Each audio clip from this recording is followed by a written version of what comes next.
মুরগি জব দেবেন নাকি? হ্যাঁ, জবে তো লোক পান না, যাও দেবো যাবো। কই পশ্চিম কোন পাশে? আসো ধর। নিজের নির্বাচনী প্রচারণায় গিয়ে গ্রামের একজন নারীকে মুরগি জবাইয়ের সহযোগিতা করার এই ঘটনা প্রমাণ করে আক্তার হোসেন কতটা সহজ সরল ও সাধারণ। এই সারল্য আর সহনশীলতাই রাজনীতিতে তাকে এনে দিচ্ছে একের পর এক সাফল্য। রংপুরের কাউনিয়া উপজেলার ধাপসাতগোড়া বায়তুল মোকাররম মডেল কারিম মাদ্রাসা থেকে আলিম সম্পন্ন করে ঢাকা বিশ্ববিদ্যালয়ে আইন বিভাগে ভর্তি হন আক্তার হোসেন। 10 বছরেরও কম সময়ের ব্যবধানে উত্তরাঞ্চলের বিখ্যাত এই মাদ্রাসার ছাত্র আজ জাতীয় সংসদের একজন গর্বিত সদস্য। জীবনে প্রথমবার জাতীয় নির্বাচনে অংশগ্রহণ করে বিপুল ভোটে বিজয়ী হয়েছেন এনসিপির সদস্য সচিব আক্তার হোসেন। 11 দলীয় জোটের সমর্থন নিয়ে নিজ এলাকা রংপুর 4 আসন থেকে সংসদ সদস্য নির্বাচিত হয়েছেন তিনি। মূলত 2018 সালের কোটা সংস্কার আন্দোলনের মধ্য দিয়ে আক্তার হোসেনের রাজনৈতিক পদচারণা শুরু।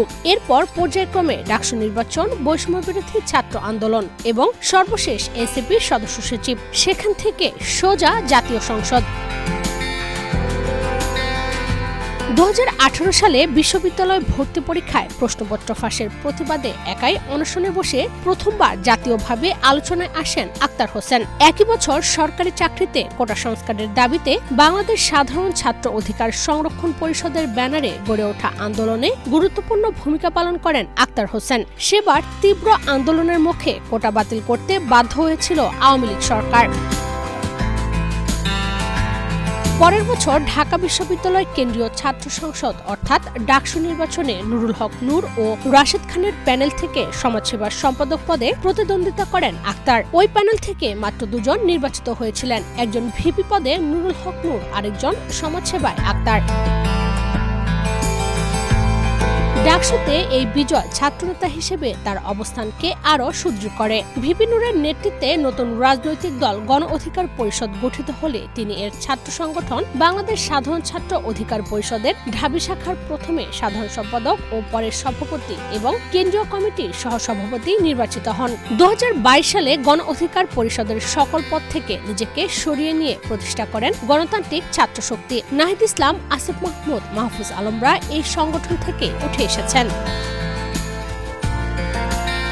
24শে জুলাই আগস্টের বৈষম্যবিরোধী ছাত্র আন্দোলনের অন্যতম সমন্বয়ক ছিলেন আক্তার। সেই আন্দোলনের বিভিন্ন পর্যায়ে তিনি গুরুত্বপূর্ণ ভূমিকা পালন করেন। ছাত্র জনতার অভ্যুত্থানে শেখ হাসিনা সরকারের পতনের পর গঠিত জাতীয় নাগরিক কমিটির সদস্য সচিবের দায়িত্ব পান আক্তার হোসেন। এরপর নতুন রাজনৈতিক দল জাতীয় নাগরিক পার্টি বা এনসিপি গঠন করা হলে সেখানেও তিনি সদস্য সচিব নির্বাচিত হন। অর্থাৎ আন্দোলন, সংগঠন ও রাজনৈতিক দল প্রতিটি পর্যায়ে তার সহযোদ্ধারা আক্তার হোসেনের ওপর ভরসা রেখেছেন। বিনিময়ে প্রতিটি ক্ষেত্রে চরম ধৈর্য ও সহনশীলতার সাথে নিজের দায়িত্ব পালন করেছেন। এরই ধারাবাহিকতায় 12 ফেব্রুয়ারি নির্বাচনে দলীয় প্রতীক শাপলাকলি নিয়ে বিজয়ী হয়ে রাজনীতিতে সাফল্যের ধারা অব্যাহত রাখলেন। এনসিপি থেকে যে 6 তরুণ এবার সংসদে যাচ্ছেন আক্তার হোসেন তাদের একজন।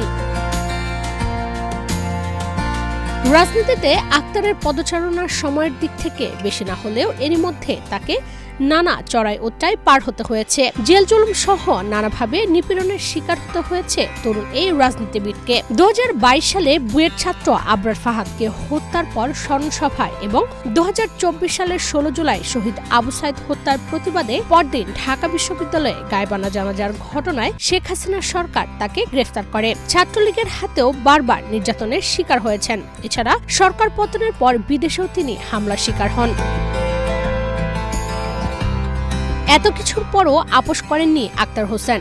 সব রকম অত্যাচার, নির্যাতন সহ্য করে সত্যের সঙ্গে ধৈর্য ধরে সংগ্রাম চালিয়ে গেছেন। তাই তো আজ আক্তার হোসেনের রাজনৈতিক ধারা সাফল্যের দ্বারপ্রান্তে। ঢাকা বিশ্ববিদ্যালয় কেন্দ্রীয় ছাত্র সংসদ থেকে আজ তিনি জাতীয় সংসদে। আক্তারের এই সাফল্য প্রমাণ করে ধৈর্য আর একাগ্রতা মানুষকে পৌঁছে দিতে পারে সাফল্যের সর্বোচ্চ শিখরে। ইশরাত চৈতি, বাংলাদেশ প্রতিদিন।